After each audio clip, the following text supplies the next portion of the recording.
If you are leading a team, even a tiny one, and it feels like you're herding cats while trying to grow a business, it doesn't mean that you're bad at leadership or you need to go off and do a leadership course or anything like that. But possibly what's going on underneath is that you're missing the foundation that starts when teams start to form together, and that's trust.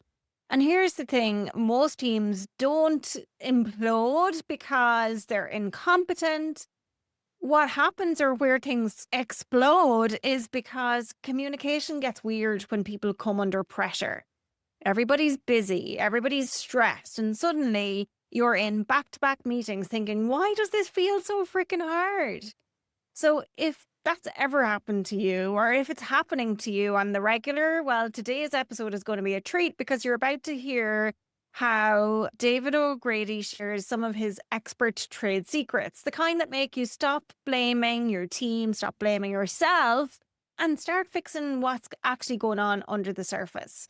I'm Deirdre Martin, award-winning business coach, best-selling author, and I help entrepreneurs hit 100K months or years without burnout, bottlenecks, or building a business that you secretly resent. And my guest today is the incredible David O'Grady, a team and leadership specialist with a deep background in organizational psychology and behavioral science. He works across three levels, the individual, the team, and the organization, and he's brilliant at turning, we're making progress, but the energy is off type sense in the workplace into real cohesion and genuine sustainable performance. And in today's conversation, David breaks down why high performance doesn't start with a tool. It starts with that foundation and why trust comes before absolutely everything else. We'll talk about the difference between intent and impact, how teams can create healthy conflict without it turning personal, and why AI won't replace great leadership, but it will expose weak communication very quickly. By the end of the episode, you'll know exactly how to spot the hidden friction that maybe exists in your team, or to make sure that it doesn't, and what to do next to build trust without turning a workplace into a kumbaya circle. All right, let's go. David, welcome to the Master Your Business podcast. Thanks, Deirdre. Great to be joining you today. Oh, well, I think it's well overdue, David. Our paths have been crossing in multiple different capacities, having met on LinkedIn. So I'm really pleased to have you here to talk a little bit around what you do, who you help, and maybe share some of your worldly insights and experience with some people listening today. So first off, why don't you just share a little bit around the types of clients that you typically work with and the type of work that you do with them? Yeah, no problem, Deirdre. Yeah, it's role reversal because we did a LinkedIn Live a few weeks back as well, which is nice. In many ways, the clients I work with ties very directly to my background in corporate. If I can just sidestep for a second, I had 20 years in corporate in medical device and also in tech doing HR, learning and development, leadership development, and so on. And a lot of the clients I'm working with now over the last couple of years, similar type of organizations, different size organizations. Some are, more startup, some are scaling up, and then some are more enterprise level in what they're doing. But a lot of the work that I do, it links in very directly to working with teams, team forming, dealing with team challenges, whatever the case might be. And then my background is very much in org psychology, org behavior. So I take a lot of that science and learning and behavioral science and integrate it and weave it into what I do with several different psychometric tools. A man of many talents with great experience by all accounts, David. A couple of things there that you touched on that I'm like, oh, tell me more on that, because I know there's some people listening and they're coaches or they're consultants and they're like, you work with corporates. How do I get in the door to corporates? Might be one question that people might consider. And the other thing is, some people who are listening might work with individuals, but not work with teams. So I'd love for you to touch on both of those two things, if that's okay. Yeah, absolutely. So just for context, I'm starting my third year of business. So if I'm honest with the listeners, my first 6 months didn't even have a single client, to be honest with you. And I was really considering just going back to corporate, if I'm honest. I was there building websites and no conversations. In terms of getting in with corporate, the obvious starting point was my warm network. So you start to realize, wow, you actually know more people than you think you do. So you don't get too fancy with marketing. You just reach out to your direct contacts and be honest and say, listen, I'm trying to get a start on this and I'm trying to get in way. I think I could add value. understand their pain points and what's showing up. I have a good sense of that from working in the role that they've worked in. And then saying, listen, I've got these 2 or 3 offerings. Would they be of interest? And I think one of my first gigs was over in the UK delivering to a leadership team. And then it started to build slow momentum where now you've got a case example of delivering something. You start to feel more like a business. And then you're working a bit of, I'd say, a lot of repeat business, to be honest with you. That's something I share with a lot of people, Deirdre, is that there's often when you go onto LinkedIn, you often think that, wow, I need hundreds of leads to go and build a business. I'm a solopreneur. And what I've realized is that I just need a handful of clients. And I prefer that because I get to go a bit deeper. And generally what happens is that when I deliver, say, to a leadership team, what they'll ask is, well, we want that for multiple teams across the organization. So suddenly it cascades into the organization. So for a solopreneur like me, business to business, a lot of my leads are actually in the same organization. It's just about getting in the door and getting started. Great insight, and I completely agree. A handful of amazing clients is all anybody needs to be successful and to earn enough revenue so that you don't have to go back and do the 9 to 5. Okay, and so that's how to get your foot in the door, leverage your warm network. The second part is team coaching. Can you touch a little bit on that? Because again, a lot of people listening might be coaching individuals or working one-to-one with people. What are the pros and cons of doing a bit of the team coaching in your view, David? Yeah, it's a great question. I really work with organizations at 3 levels: the individual, the team, and the organizational level. Individual obviously being one-to-one coaching. Organizational level is taking like a psychometric tool and rolling it out across your organization, integrating it into your strategy. But a huge amount of the work is working with teams. And that brings me to sort of the challenges that why would you bring in a team coach for all of a sudden to work with somebody? Well, generally what you find is that people within teams are communicating under slightly different frequencies. And they don't know what it is, just things aren't clicking the way they hoped. And often what happens is I'm brought in maybe 5, 6 months down the line, and it's like, we're making some progress, but the energy isn't there, or there's a bit of friction building up or a bit of tension building up. And it's very difficult for the leader to unravel all of that because they're caught up in the dynamics of it as well. So I think what a lot of organizations realize is there's such value in bringing in somebody external to facilitate a conversation. So even though I've got all these psychometric tools that I love, it's far less about the tool and much more about the conversation. It's just that certain tools enable much better conversations. And once you get in there and you start, asking the right questions and getting a conversation energy going, you start to see an awful lot of the same themes, which in many ways is just personality traits in friction with each other. And the best part of what I do is just those aha moments where somebody stops thinking of somebody as good or bad and realizes they just communicate differently than I do. They've actually the same intent. They want us to be successful as a team. They just coming at it from a different lens or a different communication style. And what I often say to people is that there's very few bad people in an organization. There's a few psychopaths around, let's not kid ourselves, whatever it might be. But for the most part, the person you think that you wouldn't get on with, if you met them in a coffee shop, you'd probably get on with them fine because you're outside of that team dynamic and environment. It's just that when you're in the organizational context and pressure and strain is coming your way, is that we lean into our natural way of communicating, which might be very different to the person across from us. So just understanding how we can make small adaptations can just change the game completely.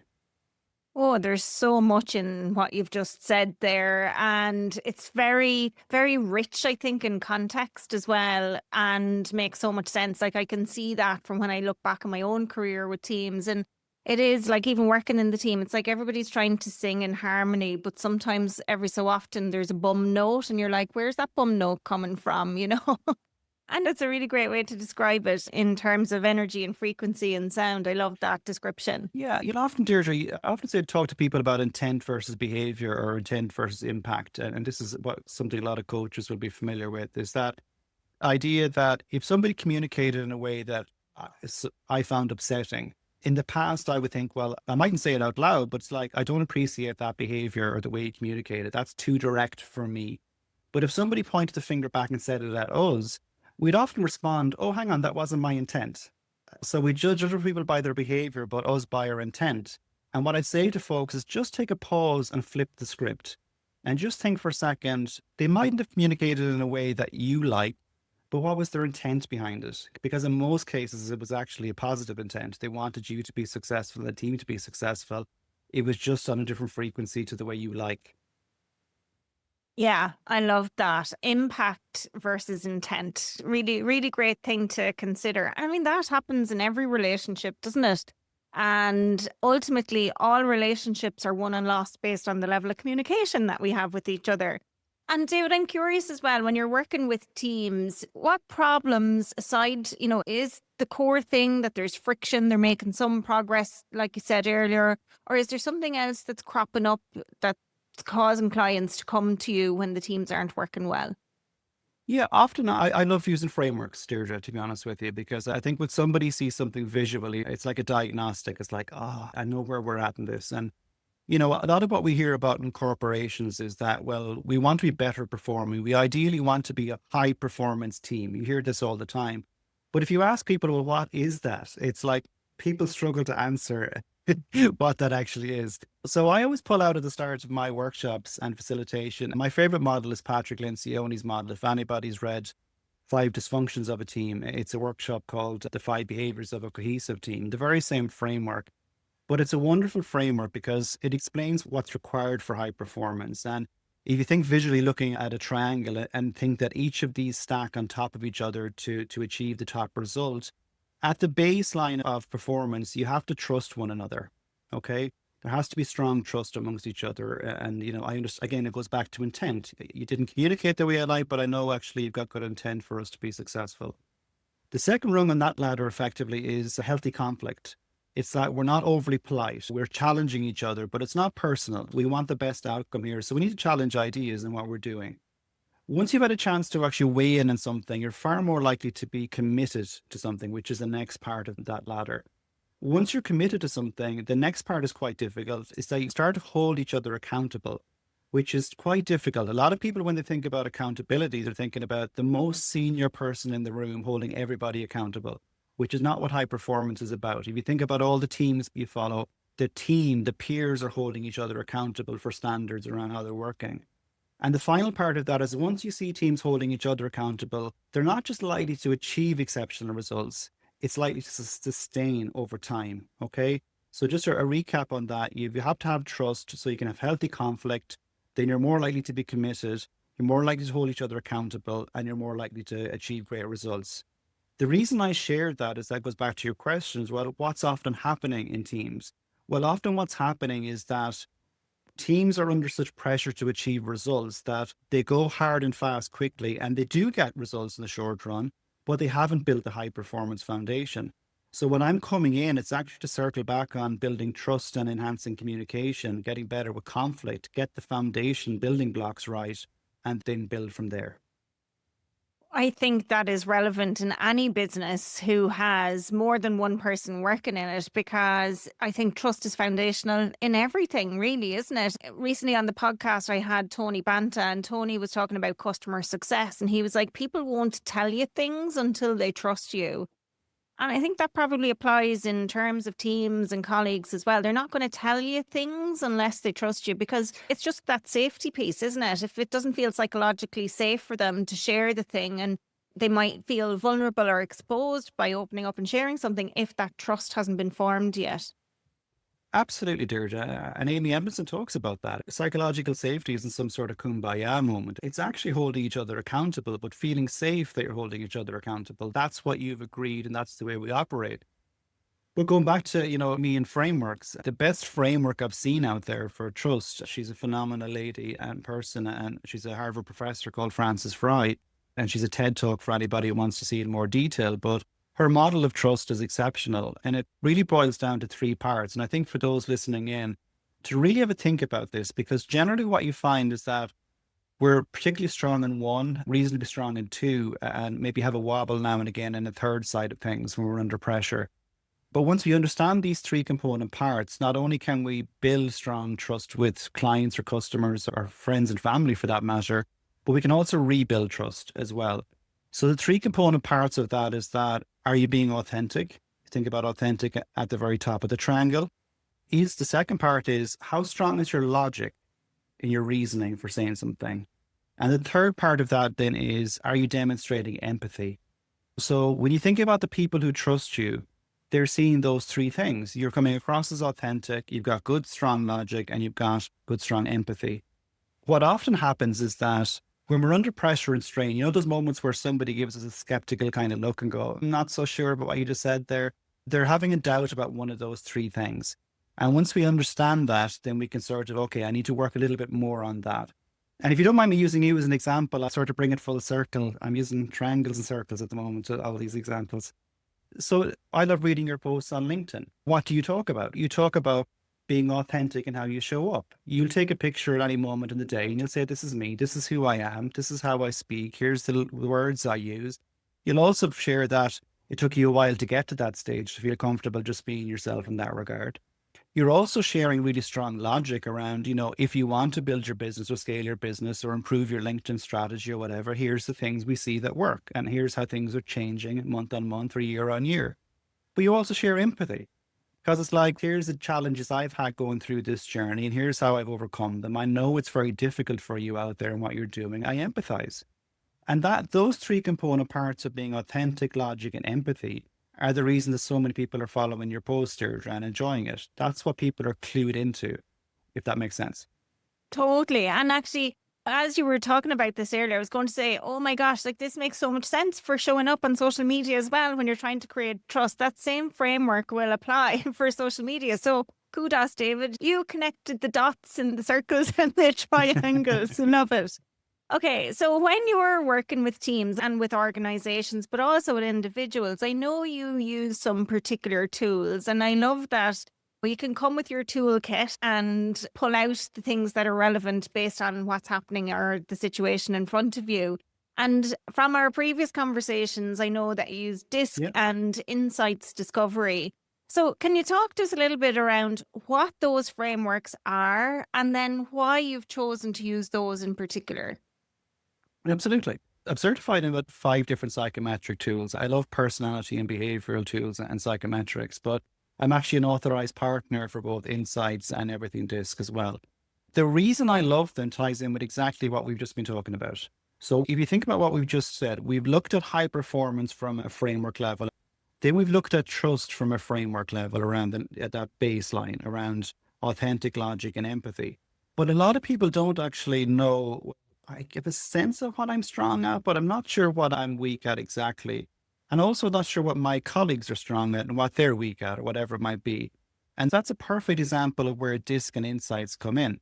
It's because, for example, if you were leaning towards a D style and a C style in DISC, well, there's a good chance you're quite strong in the logic. Now think about it like a continuum. It's not a one or the other. Whereas if you're leaning towards an I and an S in the model, you might lean a bit more towards the empathy side of things. And similar in Insights, fiery red and cool blue might lean more towards the logic side of things. Sunshine yellow and earth green lean more towards empathy. So the reason I share that is that because all of a sudden you've got this simple looking model in front of you that's visually very sort of striking and clear, but it's not simplistic. You're starting to see some of the nuances in behind that very, very quickly and go, oh my God, I can see now why I get on with this colleague or this teammate. I can see now why maybe we're struggling to connect with our wider organization, that actually there's not enough empathy in our communication or whatever the case might be. Now, that's just one of the scales I'm talking about. There's other scales in that as well. But bringing it full circle, it's the idea of this simple model that isn't simplistic. What I say to people is Insights and DISC are the perfect resolution to scale across your organization and create a shared language. People just get it quickly. And it's like, I understand it. I can apply it today, tomorrow. Organizations love it for the very same reason. There's an energy it creates and people are using it straight away. Now, you can go with other psychometrics that are higher resolution. Like when I'm doing one-to-one coaching with directors and above, I will tend to use Hogan, which is more in-depth and higher resolution. But that works really well for one-to-one coaching and going into the depth. It doesn't work well for scaling across an organization. It's not necessary. So for me, Insights and DISC are the perfect resolution, the perfect level of model to be able to create a shared language that, again, is feeding into that high performance foundation that we spoke about just a moment ago. I think they're fantastic tools. And, for anyone listening, there's a couple of things I've learned from having had these done on me over the years in organizations. And just to share really quickly is that they're great for self-awareness and employees. I feel like we all, and not even as an employee, but as humans, we love to learn more about ourselves so people can, take them in and look at them. But also what I've realized over the years is that mine have evolved. And I think possibly they've evolved because of different roles I was in or where I was at in my life. So I'm curious what your thoughts are around that happening, David. And the second thing I would say is, and just to share quickly here before I lose this thought in my brain, Hmm. is there's a tool that you can connect to your LinkedIn that actually ties in Disc. So if you're familiar with Disc and you leverage it, and you're making proactive outreach using LinkedIn, there's a tool called Crystal Knows. It will do like a disc reading of the person that you're trying to connect with. So I'll share a link for that under the show notes as well.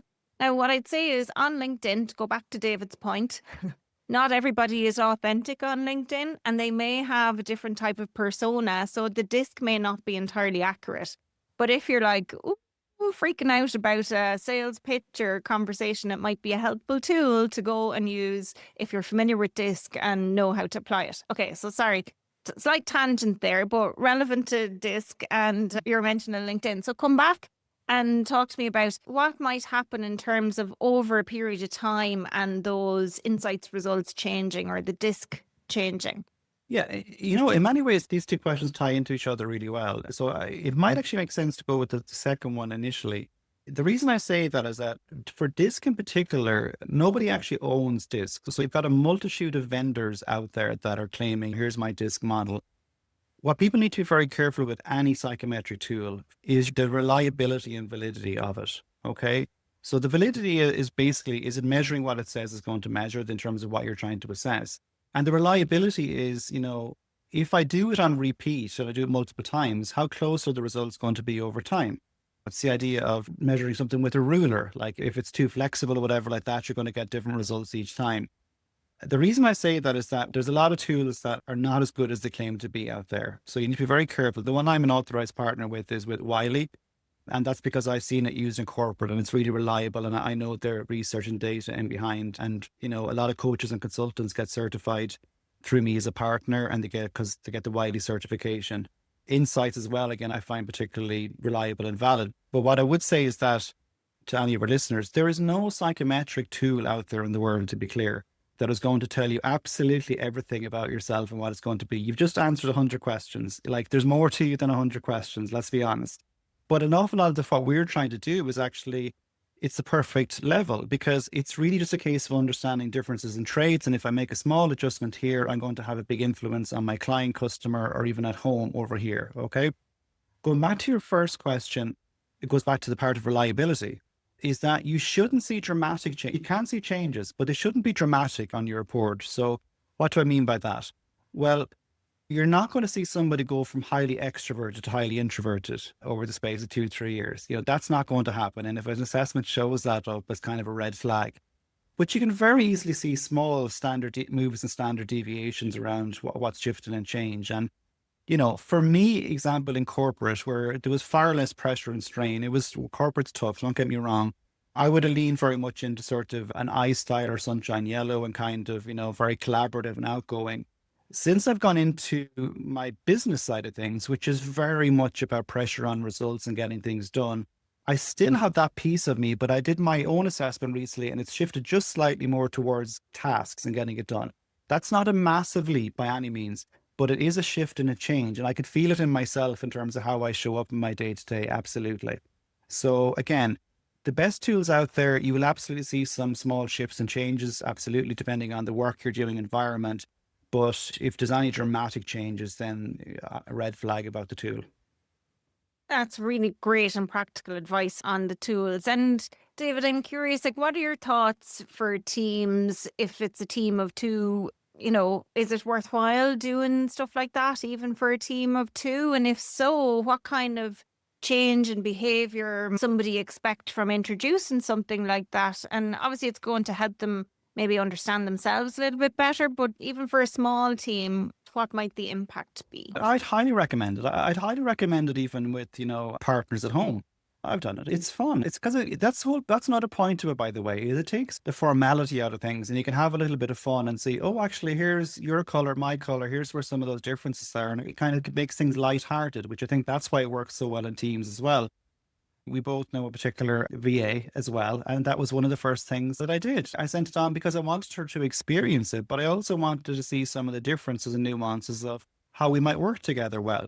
And she's wonderful, as you know, and she's got different traits to me. I'm not very process oriented. I'm not naturally, it would drain my energy in that regard.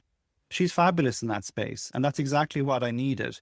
And that becomes a lovely conversation to have with somebody around, actually, God, we've got similarities here, but actually you've got strengths here that I really could do with leaning on. And it just builds that connection between people, because a lot of the time, regardless of the size of the teams, whether it's 2, 10, 20, whatever it might be, people often feel that they're unsure what they bring to the table, or are their traits and strengths valued.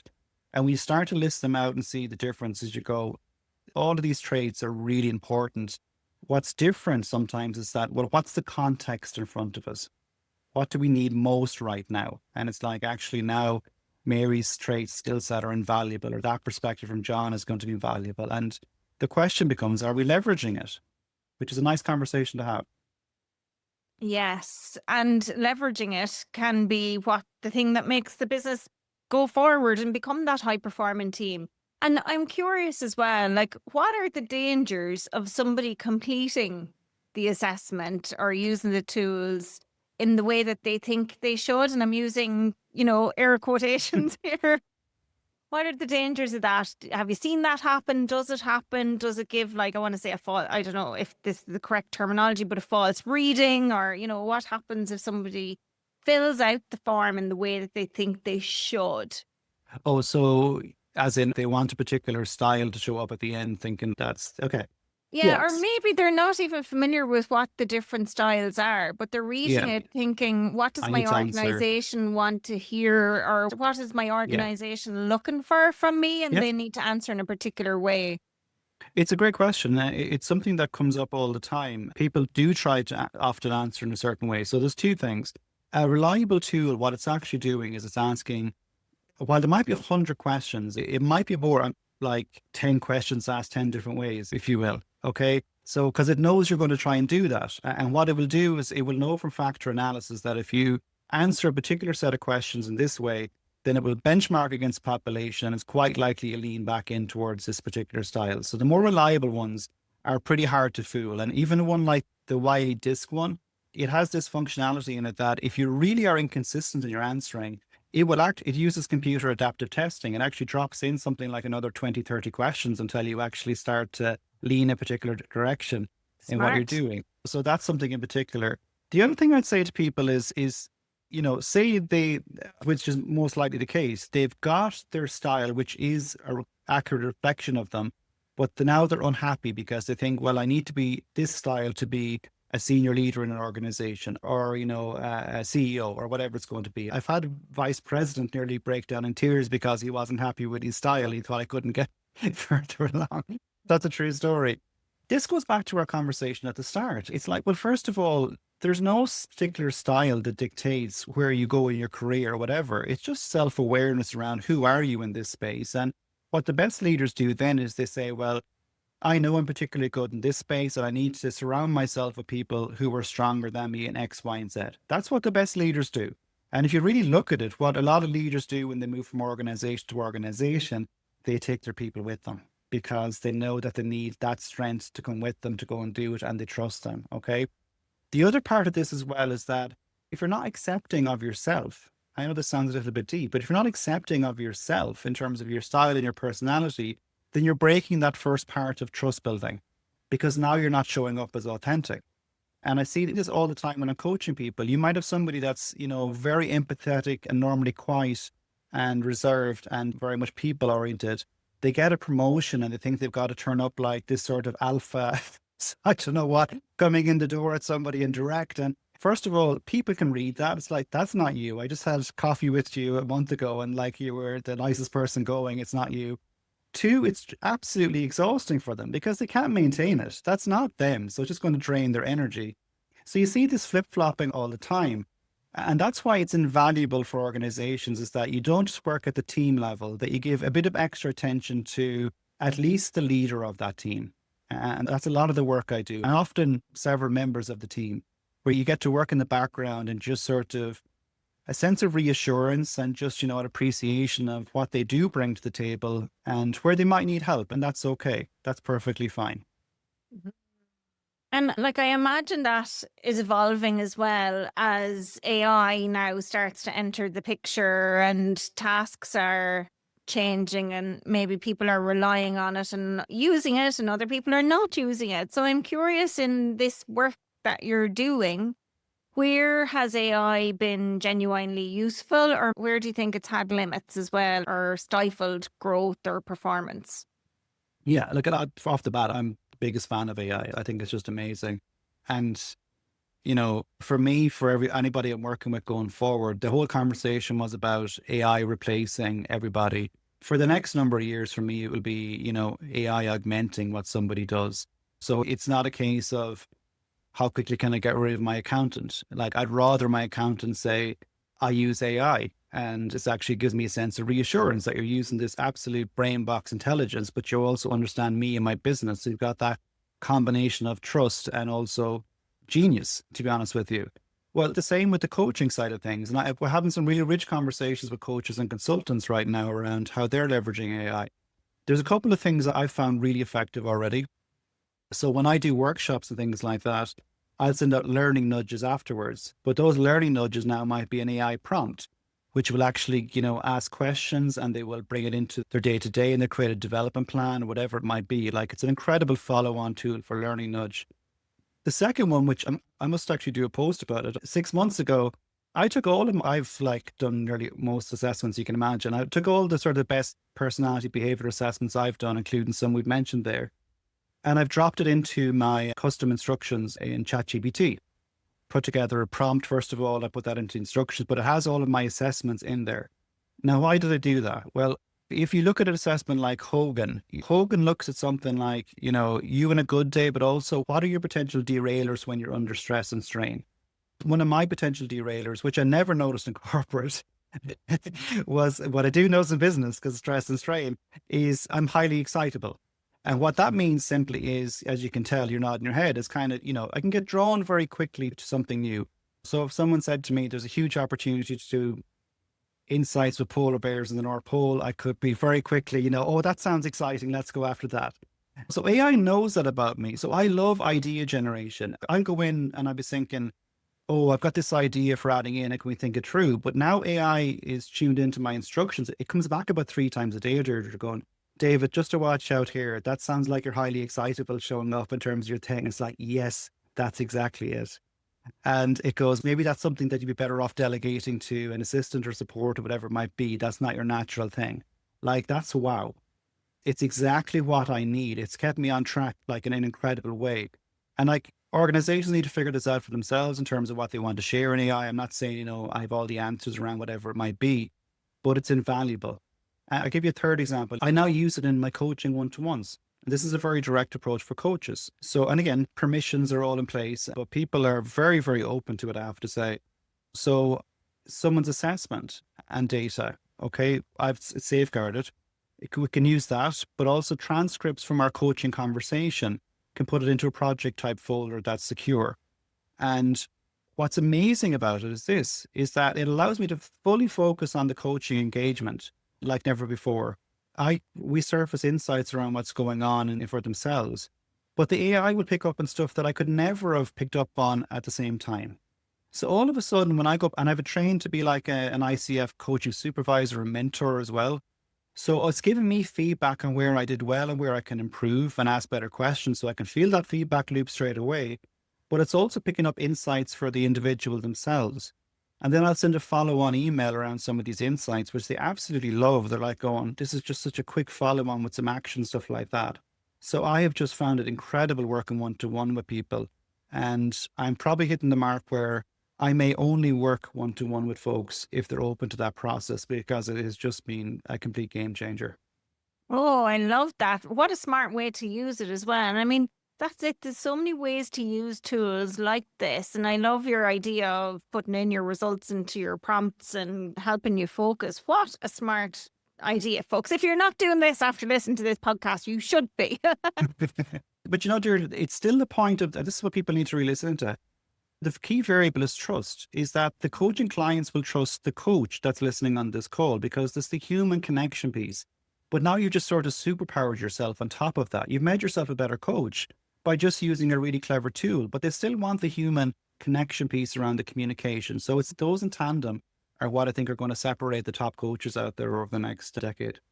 Yeah, and I think it's really interesting as well in terms of AI adoption and AI usage. And just this week, as we're recording this, Gallup released research. I don't know if you've seen this yet, but Gallup released research that said in the US it was based on, but over the last quarter, that usage hasn't increased significantly quarter on quarter.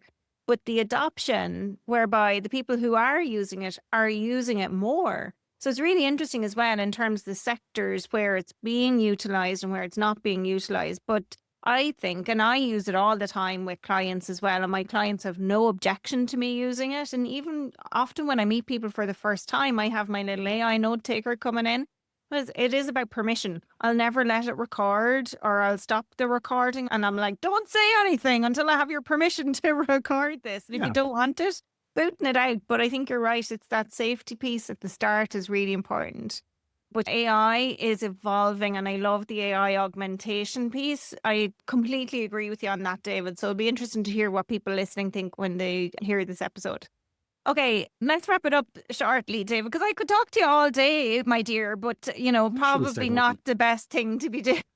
So I just kind of really, really enjoying the conversation. And actually, just because you mentioned Gallup, I'm Gallup certified coach as well. So that was one of the assessments I dropped in as well. So it brings up my top 34 in terms of natural talents and strengths and so on. So it's another prime example. But what you shared there in the research makes sense. It's that a lot of folks have been dipping in a little bit with, can you rewrite an email and stuff like that?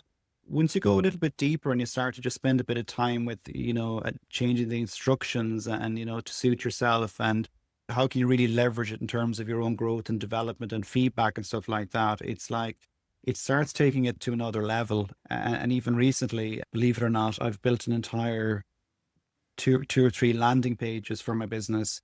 What I would think that they look great. They were done through coding and AI. I still to this day have no idea how to code, Deirdre. It's like he's using Claude, giving instructions, giving some prompts, and all of a sudden the magic of showing up at a landing page is just mind blowing. So I think once you start to see these things, there's just no going back.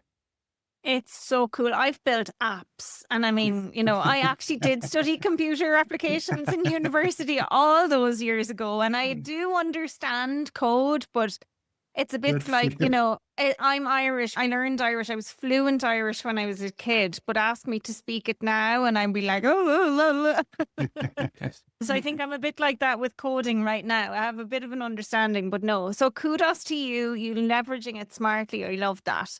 So it's January, the end of January as we record this. What is coming up for you in 2026? What do you see happening for the rest of the year, David?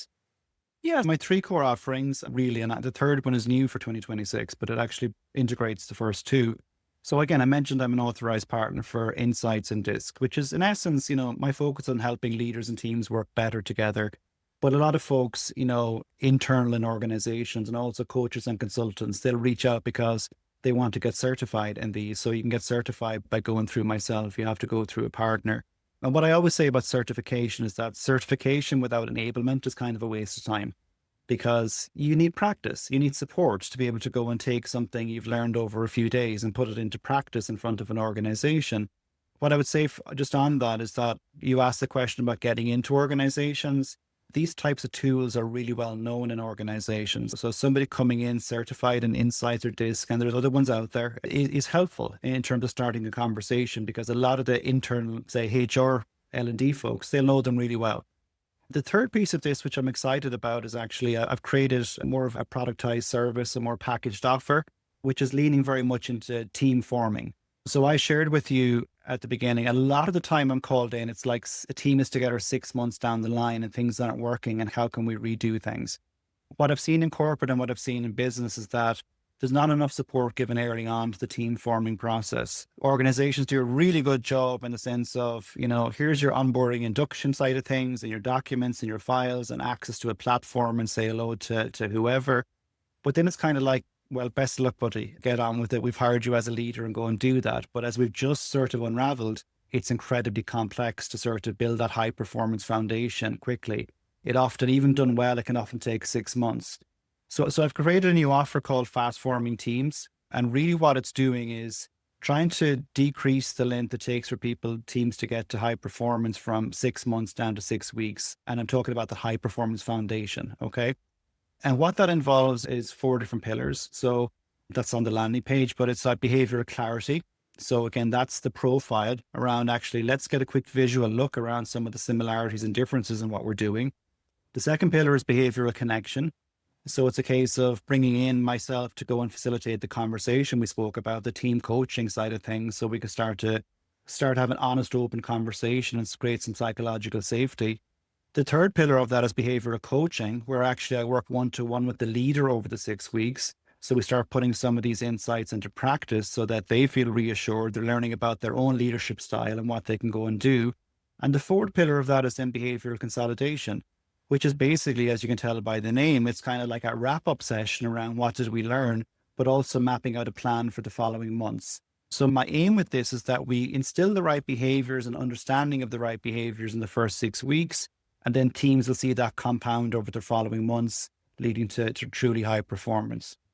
That sounds like an incredible offer. And oh my gosh, bringing it down to 6 weeks, that is like high performance right there summed up, David. I love it. I love it. Okay. And I think one last question I have for you is, Yeah. is I think around organizations and both leaders and teams, what do you think is going to change over the next while for them, where maybe there's an opportunity for somebody who is a coach, consultant to go in and support them? If you could wave a magic wand and say, this is what I think is going to happen, what do you think that's going to be?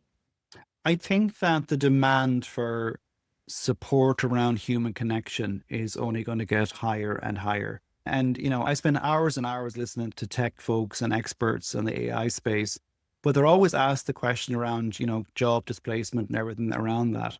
And they always say the same thing. They say that the thing that's going to be most prominent from a human perspective and most in need and most in demand is strengthening human connection going forward. So you think about the stuff I've talked about with insights and disc and stuff, it's really what that is interpersonal communication, human connection, just understanding the person in front of you. So I think for a lot of coaches and consultants out there, don't get overwhelmed by the AI side of things, displacing. It's still going to be for many, many years, people in an organization.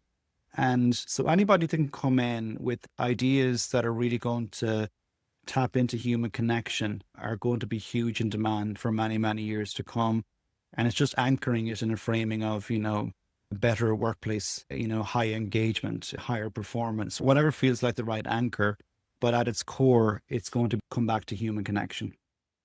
Oh, the human in the loop is the phrase I've been hearing all the time lately. And yeah, that might apply for AI, but I think it's the human in the loop in a business, in the organization. It's the relationship, it's the individual, it's the communication, it's the humanness. And by the way, Deirdre, because I speak, obviously, I'm always thinking about business to business and corporate, but it'll be also outside of companies. The human connection piece is going to be ever more in demand. And I think it's a skill set and understanding that's really under strain right now, because look, at people spend so much time, forget about AI, people spend so much time on their phones and in front of screens and things like that, locked away. It's like just that human connection piece is under so much stress and strain that if any coach or consultant can tap into that, people feel disconnected, they feel lonely, they don't know why they don't get on with certain folks and they feel isolated.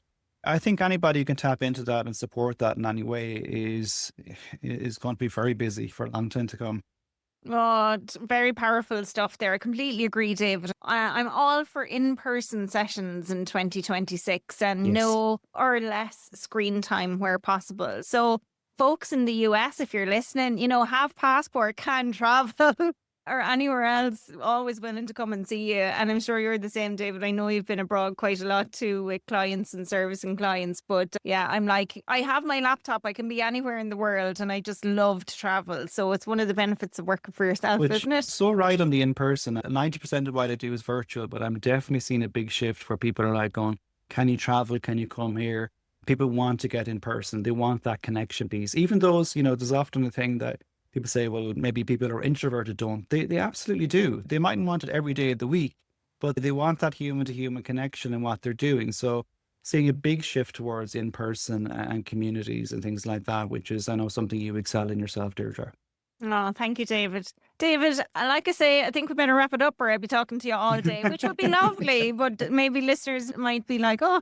Sure. So thank you so much for being on the show, David. It's such a pleasure to have this conversation with you finally. And I will share all of your links beneath in the show notes so anybody can catch up with you. So thank you again for joining me today. Appreciate it. Yeah, thank you so much. Absolute pleasure. Okay, here are the big takeaways I want you to hold on to after this episode. First, high performance is something that's built and not wished for. And it starts with trust, not tactics, not more meetings, trust. Simple as that. Second, most conflict isn't about people communicating things and coming from a place of bad intent. It's about different communication styles when people feel under pressure. And oh my gosh, so many people are feeling under pressure right now. But if you can separate the intent from impact, as David said, flip the script, you can stop turning normal friction into personal drama. Who doesn't want that? And thirdly, AI won't save you if your leadership is not where it needs to be. But if you use it to augment your thinking, to augment your tasks, to help keep you focused, like David talked about, while keeping the human connection front and center, you are going to move faster in your business, in your career, with far less chaos. So at the end of each Master Your Business episode, I try and give you an action step to take away. And today's one is dead simple. I want you to pick one relationship in your team that feels maybe a little bit off. And maybe it's an energy thing or something. I don't know what it is, but figure that out. And instead of replaying their tone in your head, ask yourself, what was their intent? And then have the conversation you've been avoiding. Clear the air. And if you want help speeding up the team forming piece, well, David's got his fast forming teams resource linked in the show notes. I will share it below. Also, if the trust piece hit home, go and listen back to my episode with Tony Banta where we talk about customer success and why people actually won't open up to you until they really believe that that trust is real. So it pairs perfectly with this episode. And if you know one founder or team leader who is maybe finding things a little bit difficult with their team due to communication breakdowns, send them this episode. One share can save somebody months of stress and lots of sleepless nights. If you enjoyed today's show, please rate and review it. It helps more ambitious people and business owners avoid burnout and make business feel a little bit easier. And lastly, until next time, keep mastering your business.